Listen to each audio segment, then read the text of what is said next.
Here's the Washington Post and ABC News. This is coming up. Some critics serving the goals of al-Qaeda. Some critics serving the goals of al-Qaeda is the ABC News headline. Here's another one. Brennan, political fear-mongering serves the goals of al-Qaeda.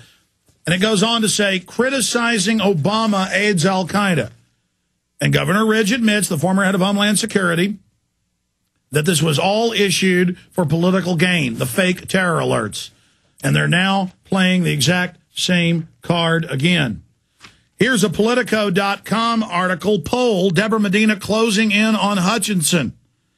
Ladies and gentlemen, this is exciting. If Sarah Palin would have endorsed her, she would have won for sure, but she still got a chance. Thursday, we've got Richard Reeves in here in studio with us to talk about this and a whole host of other issues with what we're fighting with the New World Order. Okay, let's go ahead now and go back to your calls quickly, because I want to get back into news and then more calls coming up. Plus, I made a special video that's going to premiere here, coming up in about 30 minutes, and then we're going to post it up on YouTube, where I break down what's happening with the Tea Parties. And we're getting comments, and I'm going to use this idea the listener just gave us in the Twitter account. We're not going to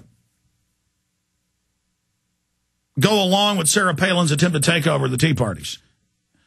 And we do need to start having coffee parties to wake up the Tea Party people from the neocon fraud. That's a great idea. So you heard it here first. The coffee parties. Great idea, listeners. Step in Texas. Thanks for holding her on the air.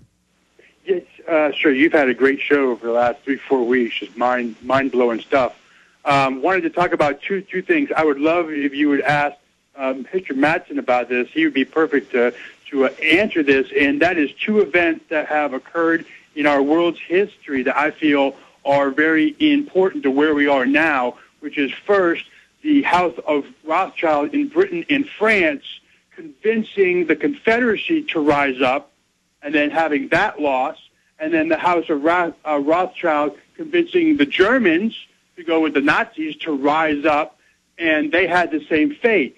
Both of these events are critical to our world for the simple reason that when the Confederacy, rised up, we went into a national state of emergency. We've never left that national state of emergency. If you read the U.S. Senate report 93549, which was done in 1973, it says we are still under national state of emergency. Yes. That the quote, and I will quote for them right now, that the normal function of the federal government has been suspended, EI the Constitution.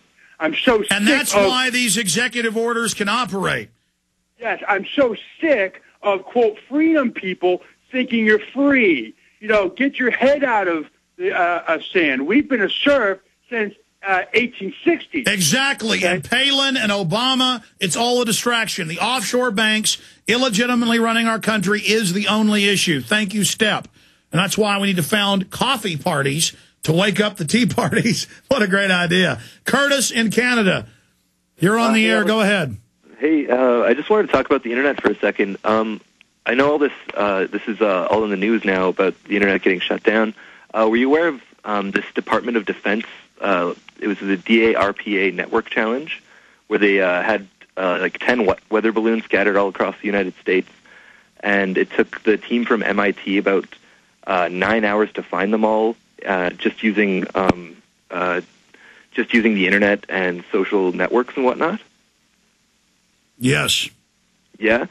Isn't it kind of strange that, like it's the Department of Defense that's doing this? I agree that we need to stop this second internet from coming in, but I mean, if all else fails, can't we just start hoarding data and books, manuals, gardening books, schematics on how to build generators, solar panels? Yes, Curtis, absolutely, I agree with your call. Let me comment on this. It's a very important issue. Right now, with the Internet open and free, we are exponentially growing. I mean, you look at my websites. You look at our radio listeners online. And we're on AM and FM as well. If you look at every level, our numbers are exploding. And I'm just one benchmark, one gauge. I can be in Montana, California, New York, Florida, Central America, Canada, England. And before, it'd be like 1 out of 20 people that walk past me would stop and say, Alex Jones, I'm a fan. Now it's like half of them.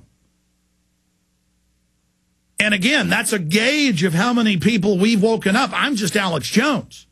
Sure, we're the biggest thing in the awakening, the biggest thing in the liberty movement worldwide against the globalists, but we're small in the overall aggregate. And so we want to fight and keep the web free and open. It isn't a new internet. It's a stunted, controlled internet is what Internet 2 is. We've been warning about now for 6, 7 years.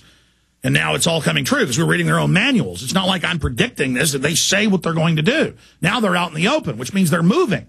They're getting ready for a new war. That's when they'll launch this internet control. They'll launch fake attacks on themselves and shut it down.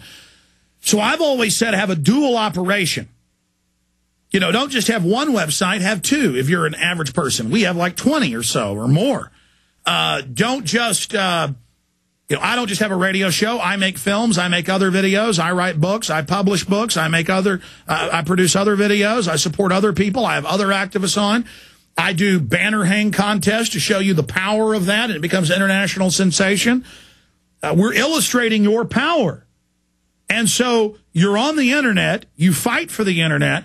But you also, at the grassroots, hoard the info as a backup to give to people. And the most effective thing is not just some internet. It's to make copies of my films and give them to people. The power of that is seismic. I mean, it's just unbelievably big. And so you attack on all fronts. They're shutting Access TV down around the country. They've shut down close to half of them. Use the others that are still there. Defend them. Support them. Go to city council. Go to county commissioners. Put my films on. Do your own show. Again, it's all a concerted call into talk radio, letters to the editor, call local TV and newspapers and tell them what you'd like to see them report on. A lot of these reporters aren't bad. They're just ignorant. There's an awakening happening, and as more people wake up, the more people are speaking out, the harder it is for the globalists to censor. And if they come in and try to censor the web as they're doing now, and we scream bloody murder and get the word out and point out this is happening, it'll blow up in their face. Our information will get even more readers and viewers, and it'll be harder for them to try it again. You fight. You resist. Resistance is victory. Let's go back to the calls here. Let's talk to Chris in Georgia. You're on the air. Hey, Alex. Well, happy birthday, buddy. Hope you have a good one. You're right. Really enjoyed your conversation with Wayne Madsen. When he got into the quadrillions of derivatives, that's something that I think is very underestimated, under talked about. You know, I think that's the globalist power. That's where they get their power. Well, it's a power in numbers, and that they've got everybody in such Goldman Sachs and some of the other people banksters will kill for $100, and the globalists just make it out of nothing. Well, and then, you know, it's out of control. I think the speed and the processing, everything is coming so fast and so furious that no one can control it. With the information age, et cetera, it's just getting worse. I mean, you talk about them taking over our 401ks. You all mentioned the money market issues. You go down More to than 10 states have remote control thermostats to control your thermostats. Well, I mean, the money market issues. I mean, it's the safest investment in the world. And now, if I've got $100,000 in the bank and I want to go down and get it out, they can say, no, you can't have your money. I mean, that's a load of poo right there. You know, the South Carolina thing. But, you know, bottom line is do you have any sort of emergency thing? You do all this wonderful stuff, and you have 20 websites, whatever. Is there some dedicated shortwave radio, you know, that we can all go to when they finally do take it away? I mean, is there some plan that we have that's yes, some we have plan that phone. you can We have phone backup to WWCR. They carry 4 hours during the day live and 4 hours 9 p.m. to 1 a.m. Central.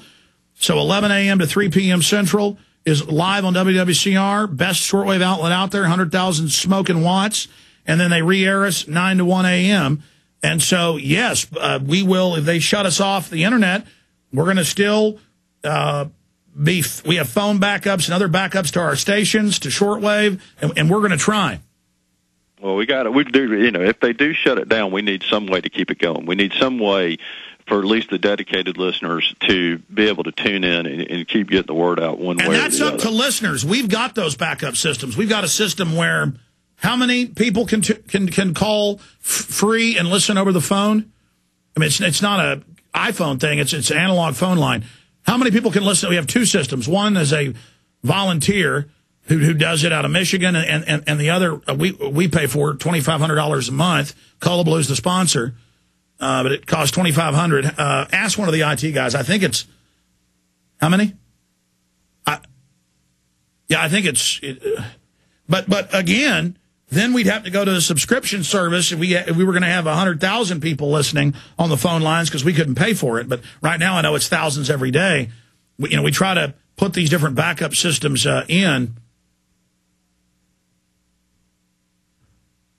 No, it is not 5,000 people that can listen over the phone system. You'll have to ask one of the IT guys. Okay, I hope that answers your question, sir. Is that it, Chris?